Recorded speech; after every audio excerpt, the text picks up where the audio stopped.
नमस्कार मित्रांनो, जनगणना 2026-27 ची आणखी एक महत्त्वाची अपडेट, महत्त्वाची माहिती आपण या व्हिडिओच्या माध्यमातून जाणून घेणार आहोत. मित्रांनो, सध्या आपली जनगणना सुरू आहे. सुरुवातीचे 2 ते 3 दिवस संपलेले आहे आणि आता आपल्याला प्रत्यक्ष त्या ॲपमध्ये काम करायचं आहे. तर मित्रांनो, त्या ॲपवर काही आपल्या बांधवांना खूप अडचणी येत आहेत. तिथे रिसेट पासवर्ड जो आहे तो आपल्याला जो करायचा असेल किंवा आपण आपला पासवर्ड जर विसरलेला असेल तर आपल्याला तिथे रिसेट पासवर्ड करताना खूप अडचण येत आहे. तिथे एरर दाखवत आहे. तर मित्रांनो, बऱ्याच आपल्या बांधवांचे कॉमेंट्स आलेले आहे की सर आपल्याला त्या ॲपमध्ये एचएलओ ॲप जे आहे त्या ॲपमध्ये आपला जो पासवर्ड आहे तो रिसेट कसा करायचा. तर अगदी सहजपणे मित्रांनो आपल्याला तो जो पासवर्ड असणार आहे आपला तो रिसेट करता येणार आहे, परंतु आपल्याला तो पोर्टलवरून करावा लागणार आहे. तर संपूर्ण सविस्तर माहितीसहित डेमोसहित मी आपल्याला आपला जो पासवर्ड आहे तो रिसेट कसा करायचा याची माहिती देणार आहे.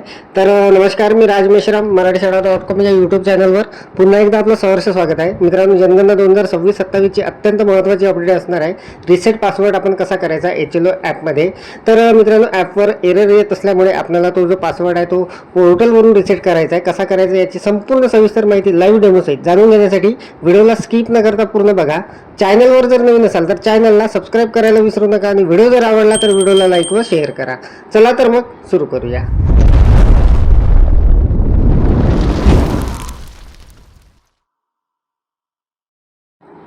तर मित्रांनो, जनगणना 2026-27 मध्ये आता आपण आपल्याला प्रत्यक्ष ॲपमध्ये काम करायचं आहे, कारण सुरुवातीचे काम आपले झालेले आहे, नकाशा वगैरे तयार झालेला आहे. तर मित्रांनो, आपल्याला जर आपला पासवर्ड आपल्याला रिसेट करायचा असेल तर आपल्याला तो पोर्टलवरून करावा लागणार आहे. तर आपल्या मोबाईलच्या क्रोम ब्राउझरमध्ये आपल्याला सिन्सेस इंडिया असं टाईप करायचं आहे आणि अशा पद्धतीचा इंटरफेस आपल्यासमोर येणार आहे. ही जी पहिली साईड असणार आहे मित्रांनो, यावर आपल्याला क्लिक करून घ्यायचं आहे. यावर आपण क्लिक केल्यानंतर इथे मित्रांनो अशा पद्धतीचा इंटरफेस दिसणार आहे.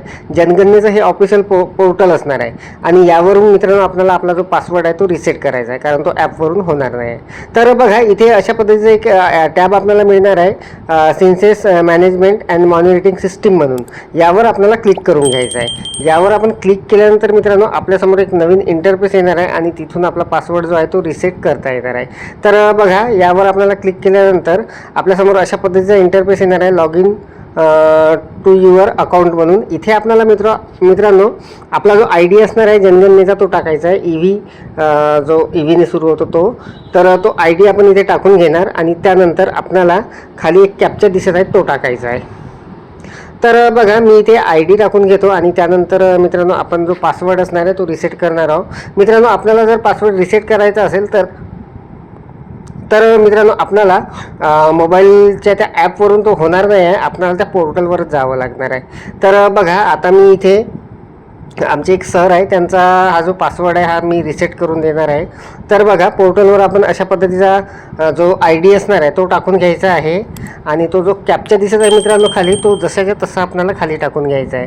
त्यानंतर एक बटन असणार आहे खाली मित्रांनो, व्हेरीफाय अँड प्रोसीड म्हणून. त्यावर आपल्याला सिम्पली क्लिक करायचं आहे. तर बघा, आता मी इथे आय डी टाकून घेत आहे. तर अशा पद्धतीचा मित्रांनो आपला आय डी असणार आहे, आपला सर्वांना माहीत आहे. तर मित्रांनो बघा, इथे आता आपण पासवर्ड रिसेट करणार आहोत पोर्टलवरून. जनगणनेचं जे पोर्टल आहे त्या पोर्टलवरून आपल्याला हे काम करावं लागणार आहे, कारण मित्रांनो ॲपमध्ये एरर येत आहे आणि तिथून तो पासवर्ड जो आहे तो रिसेट होणार नाही. बऱ्याच आपल्या बांधवांना तिथे प्रश्न पडलेले आहे किंवा समस्या येत आहे. तर बघा, आपण आता इथे आय डी टाकलेली आहे.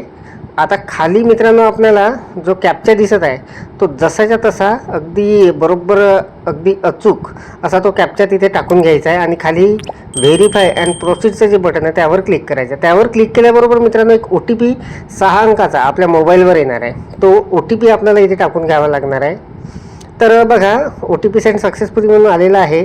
OTP लगेचच येणार आहे आपल्या मोबाईलवर आणि तो OTP टाकल्यानंतर मित्रांनो आपल्याला इथे पासवर्ड टाकायचा आहे. तर आपल्याला जो वाटतो तो पासवर्ड आपण इथे सुरुवातीला टाकून घ्या. त्यानंतर आपल्याला परत हा पासवर्ड जो आहे तो चेंज करता येणार आहे. तर बघा, मी आता एक पासवर्ड इथे टाकून घेतो आणि त्यानंतर लॉग इन करतो. तर मित्रांनो, पासवर्ड आपल्याला कोणताही टाकता येणार आहे इथे सुरुवातीला. तर तो पासवर्ड टाकून लॉग इन केल्यानंतर आपल्याला परत इथे नवीन पासवर्ड टाकण्यासाठी तिथे सुविधा उपलब्ध होणार आहे. तर बघा, न्यू पासवर्ड म्हणून आलेला आहे. आता मी नवीन पासवर्डसुद्धा टाकून घेणार आहे आणि त्यालाच कन्फर्म पासवर्ड करायचा आहे खाली.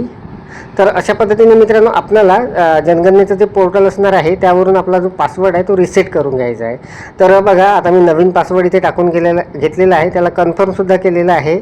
खाली आता मित्रांनो खाली आता सेट न्यू पासवर्ड म्हणून आहे, त्यावर आपण क्लिक केल्याबरोबर आपला जो पासवर्ड आहे तो आता रिसेट झालेला आहे. आता मित्रांनो परत इथे ID टाकून आपल्याला तिथे लॉग इन करता येणार आहे. तर बघा अशा पद्धतीने मित्रांनो जनगणनेचं जे पोर्टल असणार आहे त्यावरून आपल्याला हा जो पासवर्ड आहे आपला तो रिसेट करायचा आहे. आता आपला पासवर्ड मित्रांनो रिसेट झालेला आहे. या पोर्टलवर आपल्याला काहीच करायचं नाही. आता सरळ आपण त्या ॲपमध्ये जाणार आहोत आणि ॲपवरून हा जो नवीन पासवर्ड आहे हा टाकून आपण तिथे लॉग इन करणार आहोत.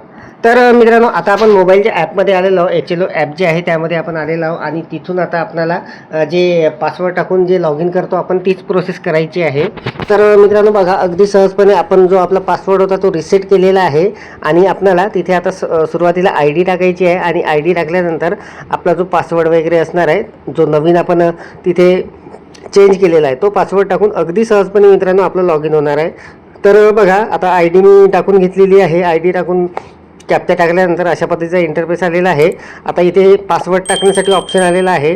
तर आता जो आपण पासवर्ड जो रिसेट केलेला आहे तो पासवर्ड आपण इथे टाकून घेणार मित्रांनो. तो पासवर्ड मित्रांनो आपण इथे टाकून घेणार आणि आता बघा पासवर्ड टाकल्याबरोबर लॉग इन झालेला आहे आणि तिथे नवीन पिन ठेवण्यासाठी ऑप्शन आलेला आहे. तर मित्रांनो 4 अंकाचा जो पिन आहे तो आपल्याला ठेवावा लागतो, हे आपल्याला सर्वांना माहीत आहे. तर बघा मी आता तो पिन जो आहे तो सेट करून घेतो इथे नवीन आणि बघा अगदी सहजपणे आपलं जे लॉग इन आहे ते झालेलं आहे पासवर्ड. तर मित्रांनो अशा पद्धतीने आपल्याला जर जनगणना 2026-27 या ॲपमध्ये जर आपल्याला पासवर्डचा प्रॉब्लेम झालेला असेल तर आपल्याला तो जर पासवर्ड रिसेट करायचा असेल तर आपल्याला जनगणनेचं जे ऑफिशियल पोर्टल आहे त्यावर जावं लागणार आहे आणि तिथून आपल्याला आपला जो पासवर्ड आहे तो रिसेट करावा लागणार आहे. ॲपवरून तो होणार नाही, सध्या तिथे एरर आहे. तर मित्रांनो अगदी सहजपणे आपल्याला आपला पासवर्ड रिसेट करता येणार आहे. कसा करायचा याची संपूर्ण सविस्तर माहिती डेमो सहित आपण बघितलेली आहे. तर अपेक्षा आहे आपल्याला माहिती समजलेली असेल, व्हिडिओ आवडलेला असेल. व्हिडिओ जर आवडलेला असेल तर व्हिडिओला लाईक करा, शेअर करा आणि माझ्या marathishara.com या यूट्यूब चॅनलवर जर नवीन असाल तर चॅनलला सबस्क्राईब करायला विसरू नका. पुन्हा भेटू असं एका नवीन माहितीसह नवीन व्हिडिओमध्ये. तोपर्यंत धन्यवाद.